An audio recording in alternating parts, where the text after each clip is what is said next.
పెట్టుబడులు పెట్టింది అధ్యక్ష. అది రాబోయే బడ్జెట్లో మనం చాలా డీటెయిల్గా మీకు లెక్కలు కూడా ఇస్తారు గౌరవ సభ్యులకు. ఇక కాగ్ రిపోర్ట్ కూడా ఉంటుంది, దాన్ని బట్టి మనం చర్చ చేయవచ్చు. ఆ తదనంతరం అధ్యక్ష ఉన్న ప్రాజెక్టులు కంప్లీట్ చేయడానికి ఆన్గోయింగ్ అని తలపెట్టినటువంటి ప్రాజెక్ట్స్ మన కాళేశ్వరం కావచ్చు, పాలమూరు ఎత్తిపోతల కావచ్చు, డిండి కావచ్చు, సీతారామ కావచ్చు, ఇంకా దేవాలయాలు కావచ్చు, అన్ని ప్రాజెక్టులు కూడా కంప్లీట్ చేసి రైతాంగానికి పూర్తి స్థాయిలో నీళ్లు ఇవ్వడానికి ఉజ్జాయింపు ఈ 5 ఏళ్లలో జరగబోయే ఖర్చు నెక్స్ట్ 5 years లో 1,17,000 కోట్ల అధ్యక్ష. అంటే మొత్తం కలిపి పెట్టిన పెట్టుబడి పెట్టబోయే పెట్టుబడి కలిపి 2,25,000 కోట్ల పెట్టుబడులతోని 1,25,00,000 ఎకరాలకు ఈ రాష్ట్రంలో రైతాంగానికి పుష్కలమైనటువంటి నీరు లభించబోతా ఉంది అధ్యక్ష. ఇదే సందర్భంలో నేను స్పష్టంగా మనం చేస్తా ఉన్నా, సమైక్య పాలకుల రాజ్యంలోనే తెలంగాణకు గోదావరి కృష్ణలో కేటాయించబడ్డ నీళ్లు, ఇవ్వబడ్డ ఉత్తర్వులు, జీవోలు, వాటి ఆధారంగా 1,330 TMCల నీళ్లు మనకు కేటాయించినారు అధ్యక్ష. ఆ నీటిని సంపూర్ణంగా ప్రతి బొట్టును కూడా సద్వినియోగం చేస్తాం, ఆ విధంగా వాడుకుంటాం, ఆ విధంగా ముందుకు పోతామని మనం చేస్తా ఉన్నాం అధ్యక్ష. అధ్యక్ష గౌరవ సభ్యులు అతను అంగీకరిస్తారని చెప్పి నేను భావిస్తా ఉన్నా. రోడ్లు వేసుకుంటూ పోతా ఉన్నాం అధ్యక్ష. ఇరిగేషన్ ప్రాజెక్టులు, దాని తర్వాత మన కల్చర్ను ఆ వెబ్లో డాక్టర్ చెన్నారెడ్డి గారు ముఖ్యమంత్రి ఉండే రోజులు చెప్పినారు అధ్యక్ష. Roads indicate the culture of the country, roads indicate the culture of the state also. కాబట్టి మన రాష్ట్రంలో రోడ్లు ఎట్లున్నాయని ప్రధానం. ఇరిగేషన్ ప్రాజెక్టుల తర్వాత సంక్షేమం ఎట్లా ఉంది అధ్యక్ష? టాప్ ప్రయారిటీ ఉంది. ప్రజా సంక్షేమం, వ్యవసాయం, ఇరిగేషన్, తర్వాత ప్రయారిటీ రోడ్లకు వస్తుంది అధ్యక్ష. ఈ రోడ్లు ఆ కేంద్ర ప్రభుత్వం చేసిన ఒక మంచి పనులలో అధ్యక్ష, మనకు అంతకుముందు కేవలం 58 ఏళ్లలో 2,500 కోట్లు మాత్రమే, 2,500 కిలోమీటర్లు మాత్రమే నేషనల్ హైవేస్ ఉండేవి.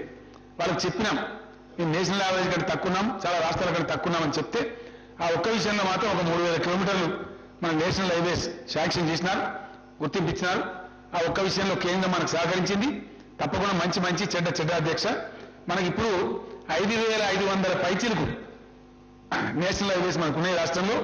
వాటిలో కూడా ఇంకోటి కూడా ఈ మధ్యనే ప్రాంతీయ రహదారి కూడా ఒకటి, రీజనల్ రింగ్ రోడ్ కూడా తెస్తా ఉన్నాం. అది శాంక్షన్ ఆల్మోస్ట్ ఇచ్చింది పార్షియల్గా, అది కూడా రాబోతా ఉంది అధ్యక్ష. దాని ద్వారా నేషనల్ యావరేజ్ కూడా మనం దాటిపోయినాం, తెలంగాణ రాష్ట్రం ఆ పారామీటర్ దాటినాం. కాబట్టి ఇప్పుడు R&Bలో మనకు మొత్తం 27,000 పైచీలకు మన కిలోమీటర్లు రోడ్లు ఉన్నాయి అధ్యక్ష. ఈ రోడ్లు ప్రతిసారి పేపర్లో రావటం, ఆ పార్ట్ హోల్స్ ఉండడం, యాక్సిడెంట్లు కావటం, యాక్సిడెంట్ ప్రోన్ ఏరియాస్ ట్రీట్మెంట్ చేయకపోవడం, కొన్ని సీరియస్ కర్వ్స్ ఉండి అక్కడ యాక్సిడెంట్స్ కావటం, ఇవన్నీ ఉన్నాయి అధ్యక్ష. వీటన్నిటి పక్కన పెట్టి పోలవరమని మనం కొత్త రోడ్లు వేస్తే పోతా ఉన్నాం. ఒక పాలసీగా ఏమనుకుంటా ఉన్నామంటే తప్పకుండా గౌరవ శాసనసభ్యులు హర్షిస్తారని అనుకుంటా ఉన్నా. చాలా వరకు వేసినాం. ఒక విషయాన్ని మాత్రం అబ్జర్వ్ చేద్దాం. నూతనంగా ఎస్టీ తాండాలు చాలా పంచాయతీలు అయినాయి, ఆదివాసీ గూడాలు కూడా పంచాయతీలు అయినాయి. వాళ్ళకి మినిమం బీటీ రోడ్ కావాలని కోరుకుంటారు గ్రామ పంచాయతీ ఉన్నవాళ్ళు. కాబట్టి 12,751 నూతన గ్రామ పంచాయతీలు అవుతున్నాయో పాత కొత్త కలిపి ఒక అబ్జర్వ్ ఏం చేద్దామంటే వాటన్నిటికీ బీటీ రోడ్ కనెక్షన్ ఇచ్చుకుందాం. డెఫినెట్గా కొత్తగా ఏర్పడ్డ అన్ని గ్రామ పంచాయతీలకు ప్రయారిటీ బేసిస్లో వాటికి బీటీ కనెక్షన్ చేసుకుందాం. పంచాయతీలు అయితే పంచాయతీరాజ్, R&B అయితే R&B, ఎక్కడ ఉంటే అక్కడికి ఆపేసి పాత రోడ్లు పూర్తి స్థాయిలో A1 స్టాండర్డ్కు, టాప్ మోస్ట్ స్టాండర్డ్కు తెచ్చుకున్నాం అధ్యక్ష. ఒక సంవత్సరంన్నర కొత్త రోడ్లు మంజూరు చేయకుండా నూతన గ్రామ పంచాయతీలు మాత్రం మంజూరు చేసి కొత్తదంతా అత్యవసరం ఉంటే తప్ప న్యూ రోడ్ శాంక్షన్ చేయకుండా పాత రోడ్లు అన్ని అద్దాల్లాగా బ్రహ్మాండంగా తయారు చేసుకుంటే మనకు రాష్ట్రానికి గౌరవం, ప్రజలకు మంచిది, అన్ని రకాలు బాగుంటుంది. కాబట్టి ఆ మార్గం పడదామని అనుకుంటా ఉన్నాం. ఆ పాలసీ బడ్జెట్ కూడా ఎక్స్ప్లెయిన్ చేస్తాం అధ్యక్ష. ఆ విధంగా రోడ్ పాలసీలో కూడా ప్రయారిటీ ఇచ్చి ముందుకు పోతామని నేను మనవి చేస్తా ఉన్నా అధ్యక్ష.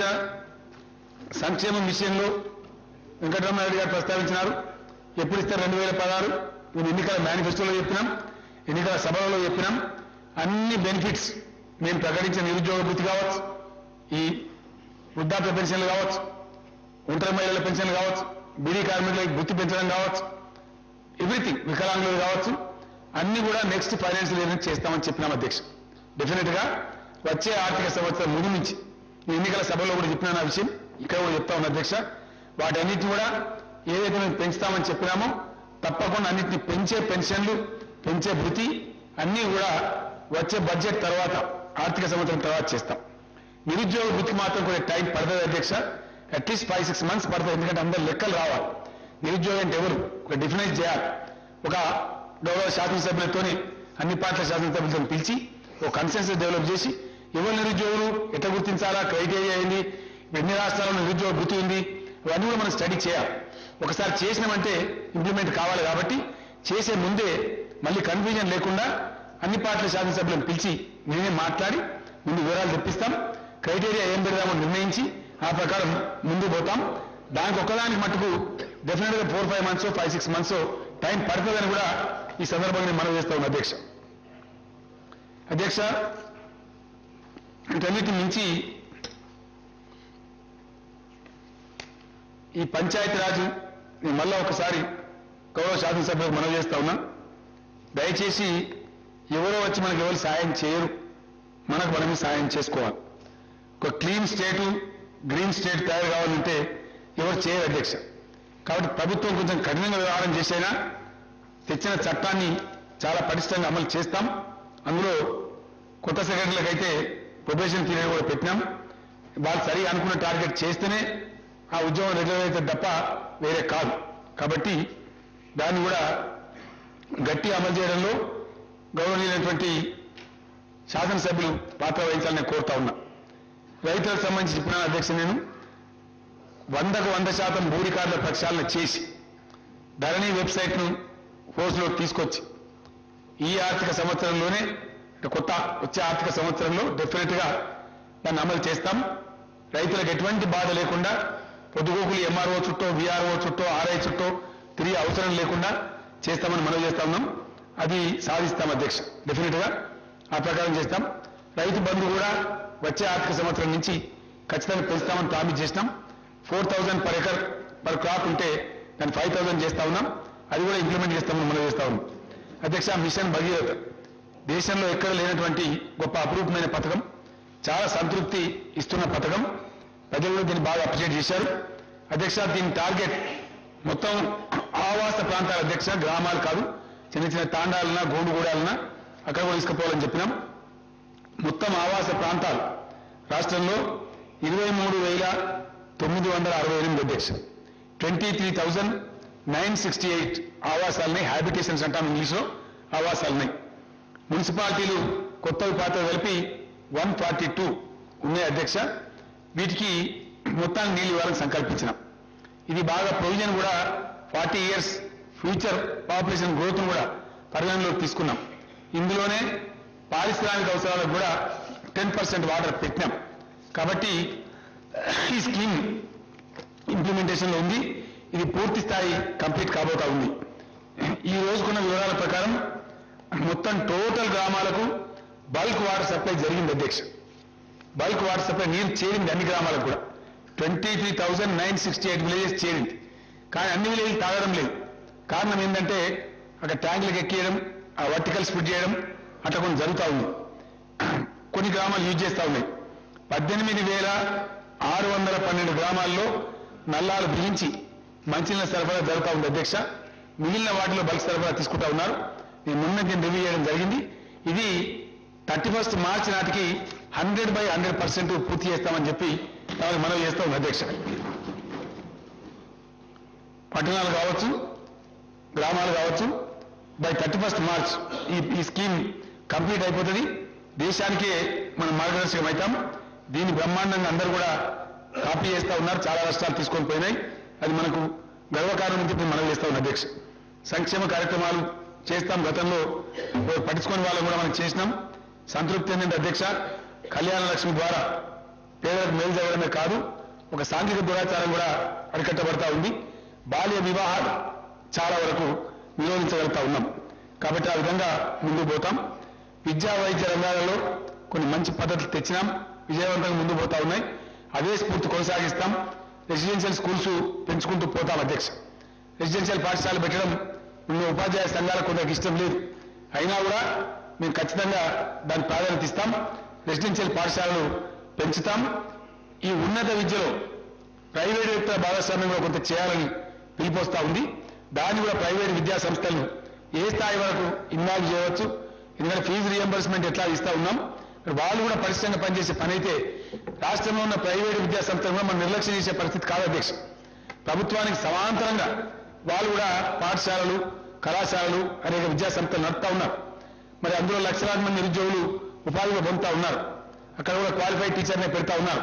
దాని నిబంధనలను కఠితరంతం చేసి ఆ ప్రైవేటు విద్యాశాల పాఠశాలలు కళాశాలలు వాటి భాగస్వామ్యం కూడా ఏ విధంగా తేవచ్చు, వాళ్ళు కూడా రెసిడెన్షియల్ పాఠశాలను నడపడానికి ముందుకు వస్తారా, అది వారిని పిలిచి నేనే స్వయంగా చర్చ చేస్తా అధ్యక్ష. ఆ విధంగా ముందు పోతామని మనం చేస్తా ఉన్నాం. అదేవిధంగా అధ్యక్ష, సరే చాలా వచ్చినాయి అవార్డ్స్, దాదాపు 36-37 అవార్డ్స్ వచ్చినాయి. ఈ మధ్యనే నీతి ఆయోగ్ వాళ్ళు ప్రకటించిన దానిలో వైద్య రంగంలో తెలంగాణకు 3వ స్థానం వచ్చింది అధ్యక్ష. కేరళకు 1వ స్థానం, తమిళనాడు 2వ స్థానం, మన రాష్ట్రానికి 3వ స్థానం వచ్చిందని నేను తెలియజేస్తా ఉన్నా అధ్యక్ష. అదేవిధంగా అధ్యక్ష,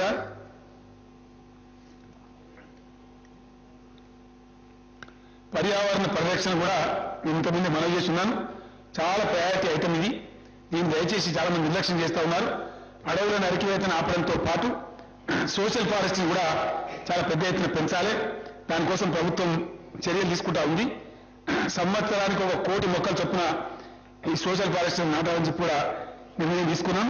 ఆ విధంగా ముందు పోతున్నామని చెప్పి మనం చేస్తాం అధ్యక్ష. అధ్యక్ష, ఇంతకుముందు బలాల గారు మాట్లాడుతూ ఇన్సిడెంట్ ఫ్రీ ఎలక్షన్స్ జరిగినాయని చెప్పినారు. It definitely goes to the credit of TRS government. గత టర్మ్లో ఒకసారి కూడా రాష్ట్రంలో మత కలవరాలు చెలవలేదు, టెర్రరిస్టుల దుశ్చర్యలు రాలేదు, శాంతి భద్రతలు పటిష్టంగా అమలు చేయబడతా ఉన్నాయి. వాటిని అదేవిధంగా ఇంకా బ్రహ్మాండంగా కొనసాగిస్తాం. వెరీ షార్ట్ పీరియడ్లో దేశమే గర్వపడే అంతర్జాతీయ స్థాయి ప్రమాణాలతో police command and control building మన హైదరాబాద్ నడిబొడ్డున నిర్మాణం అవుతా ఉంది. షార్ట్ పీరియడ్లో విత్ ఇన్ 2-3-4 months దాని ఇనాగరేషన్ కూడా జరుగుతుంది. అది ఫ్యూజన్ ఆఫ్ టెక్నాలజీ అధ్యక్ష. ఒక్క పోలీసు మాత్రం ఉపయోగపడేది కాదు. రాష్ట్రంలో ప్రకృతి వైపరీత్యాలు సంభవించిన, పండుగల సందర్భంగా మానిటర్ చేయాలన్నా, శాంతి భద్రతల సమస్య తలెత్తినా, కరువు కారకాలను పర్యవేక్షించాలన్నా ఫ్యూజన్ ఆఫ్ టెక్నాలజీ కాబట్టి అది కేవలం పేరు పోలీస్ కమాండ్ అండ్ కంట్రోల్ అని ఉన్నా అన్ని విభాగాలకు అక్కడ రూల్స్ కూడా ఏర్పాటు చేసినారు అధ్యక్ష. అన్ని విభాగాలకు కూడా ఒక ఇంటిగ్రేటెడ్ అప్రోచ్తో పనిచేయడానికి పెట్టినారు. అక్కడ సీఎం ఛాంబర్ కూడా పెట్టినారు, చీఫ్ సెక్రటరీ ఛాంబర్ కూడా పెట్టినారు. అందరూ అక్కడ కూర్చొని పరిస్థితిని మానిటర్ చేసే పద్ధతి కూడా క్రైసిస్ మేనేజ్మెంట్ కానీ ఫ్లడ్స్ వచ్చిన సందర్భం కానీ బాగా చక్కగా రాష్ట్రాలకు ఉపయోగపడుతుంది అధ్యక్ష. మనందరూ కూడా గర్వకారణం అని చెప్పి కూడా నేను మనవి చేస్తా ఉన్నా అధ్యక్ష. అధ్యక్ష, ఆ విషయంలో శాంతి భద్రతల విషయంలో మటుకు చాలా కఠినంగా వ్యవహారం చేస్తాం. ఎట్టి పరిస్థితులలో రాజీ పడమని చెప్పి నేను మనవి చేస్తా ఉన్నా అధ్యక్ష. అధ్యక్ష, ప్రతి విమర్శలు కాకుండా గౌరవనీయులు బట్టి విక్రమార్క గారు వారు ఈరోజు ప్రతిపక్ష నాయకులుగా ఆమోదిస్తూ తాము ప్రకటించారు. వారికి నా అభినందనలు. వారు బాగా విజయవంతంగా పనిచేయాలని చెప్పి నేను కోరుతాను. Because I want place it on record sir. సభా మర్యాద కాబట్టి తమరు అనౌన్స్ చేసినారు కాబట్టి, తమరు రికగ్నైజ్ చేసినారు కాబట్టి వారికి హృదయపూర్వకమైన అభినందనలు నేను తెలియజేస్తా ఉన్నాను. ఒక విషయంలో మరి సిఎల్పి లీడర్ వారు ఎన్నికల సందర్భంలో వారికి నా అభినందనలు. అదే టైంలో నేను ఇంకో మాట మనం చేస్తా ఉన్నా. నిన్న చాలా మంది చాలా సంతోషపడ్డారు అధ్యక్ష. బయట నుంచి నాకు ఫోన్లు వచ్చినాయి. గవర్నర్ గారి ప్రసంగ సందర్భంలో చాలా ఉండాగా చాలా ఔన్నత్యంగా సభ ప్రవర్తించింది. నేను అదే రికార్డు గతంలో కూడా రిక్వెస్ట్ చేశాను అధ్యక్ష. గతంలో ఉన్న స్పీకర్ గారు అన్ని పార్టీలతో మాట్లాడినారు. పార్లమెంట్లో అధ్యక్ష ఎన్ని విభేదాలున్నా, ఎన్ని చర్చోపచర్చలు జరిగినా రాష్ట్రపతి గారి ప్రసంగం మటుకు అదొక సెరిమోనియల్ అకేషన్ అధ్యక్ష. చాలా గౌరవంగా వారిని మాట్లాడి పంపిస్తారు. గవర్నర్ ఉండే సమయంలో వారి సమక్షంలోనే కాగితాలు చించేయడం కానీ, అరుపులు కానీ, పెడబొబ్బలు కానీ ప్రజాస్వామ్య సాంప్రదాయం మంచిది కాదు అధ్యక్ష. మనకుండే యాంగ్విష్ పిలిపించడానికి చాలా సందర్భాన్ని సెషన్ ఉంది, చర్చ ఉంది, 10 రోజుల చర్చ ఉంది. ఓన్లీ గవర్నర్ స్పీచే వేదిక కాకూడదు. అది మంచిది కాదు. రాష్ట్ర గౌరవానికి మన శాసనసభ కూడా మంచిది కాదు. అదే సాంప్రదాయాన్ని ఇప్పుడు కూడా కొనసాగించాలని అన్ని పక్షాల నాయకులని మనవి చేస్తా ఉన్న అధ్యక్ష. ముఖ్యంగా బట్టి విక్రమార్క గారికి మనవి చేస్తా ఉన్నాను. అది మంచి సాంప్రదాయం. పార్లమెంట్ లాగా మనం కూడా కొనసాగిద్దాం. తప్పకుండా ప్రభుత్వం ఒక హామీ ఇస్తా ఉన్న ప్రతిపక్షాలకు అధ్యక్ష, మీరు ఏ సమయంలో శాసనసభ ఎన్ని రోజులు అంటే అన్ని రోజులు నడపడానికి మీరు సిద్ధం. ఏ సమస్య ఎజెండా మీరు పెట్టమన్నా చర్చ చేయడానికి మీరు సిద్ధం. గతంలో అదే పద్ధతి అనుసరించినాం. Any number of days assembly జరపడానికి సిద్ధంగా ఉన్నాం. అదేవిధంగా any number of issues debate చేయడానికి సిద్ధంగా ఉన్నాం. కాబట్టి ప్రజాస్వామ్యబద్ధంగా ముందు పోదామని మనం చేస్తాం అధ్యక్ష. అదేవిధంగా ఇక్కడ ఈ శాసనసభ్యుడుడా ఆ శాసనసభ్యుడుడా అనే పక్షపాత ధోరణి లేకుండా నిన్న మొన్న అధికారులని అదే చెప్పిన అధ్యక్ష. ఇంతకుముందు కాంగ్రెస్ పార్టీ మిత్రులు ఉన్నా నేను అక్కడ మాట్లాడుతూ ఉంటే R&B అధికారులు వస్తే చెప్పినాం, ఈ రోడ్ స్టాండర్డైజేషన్ అనేది ప్రతి మూలలో ప్రతి ఇంచులో ప్రతి కిలోమీటర్ రోడ్ మీరు చేయాలా, అక్కడ ఎవరు ఎమ్మెల్యే ఉన్నారని పట్టుకోకూడదని కూడా చెప్పడం జరిగింది అధ్యక్ష. మేము అనుసరించిన విధానం ఆ పద్ధతిలో ఉంది. Mission Kakatiya each mandal tax తీసుకోమని చెప్పినాం, అలాగే జరిగింది. మిషన్ భగీరథ అన్ని ఆవాసాలకు ఇవ్వమని చెప్పినాం, వివక్ష పాటించలేదు. 24 hours పవర్ అన్ని కాన్స్టిట్యూన్సీలకు వస్తుంది, రాష్ట్రం నలుమూలలో వస్తుంది. అదే పద్ధతిలో రాష్ట్రంలో ఏ ఇంచైనా మన అందరిదే కాబట్టి ఆ వివక్ష లేకుండా మేము ముందుకు సాగుతాం. మీరు కూడా నిర్మాణాత్మక సహకారాన్ని, నిర్మాణాత్మక సలహాలను, సంప్రదింపులను ఇవ్వాలి. అయితే మీరు విక్రమార్క గారు కోరినట్టు ఇంతకుముందు గతంలో నేను స్పష్టంగా మరొక మాట కూడా మనవి చేస్తా ఉన్నా అధ్యక్ష. కౌలు రైతుల గురించి మీరు డిమాండ్ చేస్తున్నారు, మీరు ఒప్పుకోలేదు అధ్యక్ష. మీరు ఎలక్షన్ మేనిఫెస్టోలో ప్రకటించినారు, మీ పార్టీ ప్రభుత్వం వస్తే కౌలు రైతులకు కూడా మేము రైతు బంధు ఇస్తామని మేము ఇవ్వమని చెప్పినాం అధ్యక్ష. మేము దానికే కట్టుబడి ఉన్నాం. రైతును రక్షించడమే మా కర్తవ్యాన్ని మేము పెట్టుకున్నాం అధ్యక్ష. రైతు పక్షపాతిగా మేము ఉండదలుచుకున్నాం. ఎందుకంటే కౌలు రైతు కానీ ఇప్పుడు ఈయనకి ఇవ్వచ్చు, ఇంకో ఆయనకి ఇవ్వచ్చు, ఇంకో ఆయనకి ఇవ్వచ్చు, అది రాస్తూ కూర్చోవడం ప్రభుత్వం డ్యూటీ కాదు అధ్యక్ష. అది రైతులు, కౌలు రైతులు వాళ్ళ మధ్య తెలుసుకోవాల్సిన విషయం. ఇదే సందర్భంలో నేను రైతులకు విజ్ఞప్తి చేస్తా ఉన్నా. ప్రభుత్వం మీకు విజ్ఞప్తితోని మీకు మేలు జరగాలని రైతు బంధు పథకం ఇస్తా ఉంది. మీరు ఒకవేళ కౌలు రైతులు మీరు ఇచ్చే పని అయితే వాళ్ళ క్షేమాన్ని చూసే బాధ్యత మీ మీద కూడా ఉంటుంది. కాబట్టి రైతులు ఒకమే, ప్రభుత్వానికి సంబంధం లేకుండా ఆ కౌలు రైతులతోని సూద్భావ వాతావరణం పెట్టుకొని వాళ్ళని కూడా కాపాడే విధంగా, వాళ్ళ కడుపును నింపే విధంగా రైతులు పెద్ద మనసుతో వ్యవహరించాలని ఈ సందర్భంగా మనవి చేస్తా ఉన్న అధ్యక్ష. ఫైనల్ గా డెఫినెట్ గా రైతు పక్షపాతంగా వ్యవహరిస్తాం, రైతు బీమా కొనసాగిస్తాం, రైతు బంధు పథకాన్ని కొనసాగిస్తాం అధ్యక్ష. 24 గంటలు రైతులకు ఉచిత కరెంట్ ఇస్తాం, రెప్పపాటు కూడా పోకుండా. రేపు లిఫ్ట్ ఇరిగేషన్లకు ఎన్ని వేల కోట్లు ఖర్చైనా సరే దాన్ని కూడా భరిస్తాం. ఖచ్చితంగా ఈ రాష్ట్రాన్ని విద్యుత్ రంగంలో మిగులు విద్యుత్ రాష్ట్రంగా దీన్ని ముందుకు తీసుకొని పోతాం. మేము టార్గెట్ గా పెట్టుకున్నటువంటి 28,000 మెగావాట్ ఇన్స్టాల్డ్ కెపాసిటీ తీసుకొని పోతాం. 17,000 మెగావాట్స్ ఇప్పుడు మన ఇన్స్టాల్ కెపాసిటీ ఉంది. కొద్ది రోజులలో మన Yadadri power plant, Bhadradri power plant పూర్తి కాబోతా ఉన్నాయి. మన కోసమని నిర్మించబడుతున్న NTPC 1,600 మెగావాట్స్ కూడా నెక్స్ట్ ఇయర్ మనకు రాబోతా ఉంది. అవన్నీ వచ్చినప్పుడు మనం చాలా పటిష్టంగా తయారవుతాం. ఇంకో 1,000-2,000 మెగావాట్లను కొనవలసి వస్తే కూడా ఎనికి పోకుండా లిఫ్ట్ ఇరిగేషన్లు స్టార్ట్ అయినాటికి కూడా మనమే సెల్ఫ్ సఫిషియెంట్ ఉండే విధంగా కూడా ఆలోచన చేస్తా ఉన్నాం. టెండర్లు పిలిచి అవసరమైతే 1,000-2,000 మెగావాట్స్ కూడా కొంటాం తప్ప ప్రజలకు మాత్రం, పారిశ్రామికవేత్తలకు కానీ, రైతులకు కానీ, ప్రజలకు కానీ పవర్ సెక్టర్లో ఎటువంటి బాధలు కూడా రానివ్వము అని చెప్పి నేను హామీ ఇస్తా ఉన్నాను. రైతులకు కూడా ఎటువంటి ఇబ్బంది రానివ్వమని హామీ ఇస్తా ఉన్నాను. వారికి మద్దతు ధర రాబట్టే విషయంలో మేము అవలంబించాలనుకున్న వ్యూహం ఫుడ్ ప్రాసెసింగ్ యూనిట్స్, దాన్ని కూడా వీలైనంత త్వరలో తెర మీదకి తెచ్చి ఇంప్లిమెంటేషన్లో తెచ్చే ప్రయత్నం కూడా చేస్తాం. ఆ సందర్భంలో అందరితో చర్చలు కూడా జరుపుతాం. ఆ పద్ధతిలో ముందుకు పోతామని మనవి చేస్తూ గవర్నర్ మంచి ప్రసంగం చేశారు, మంచి టైం ఇచ్చి ఓపిక వారంతా కూడా చెప్పారు. వారికి మనందరి తరఫున ధన్యవాదాలు తెలపడం మన సాంప్రదాయం అధ్యక్ష. ఈ గవర్నర్ గారికి ధన్యవాదాలు తెలిపే తీర్మానాన్ని కూడా మంచి సాంప్రదాయాన్ని నెలకొల్పుతూ ఏకగ్రీవంగా మనం ఆమోదిస్తామని సభ్యులకు మనవి చేస్తూ విరమిస్తా ఉన్నాం అధ్యక్ష.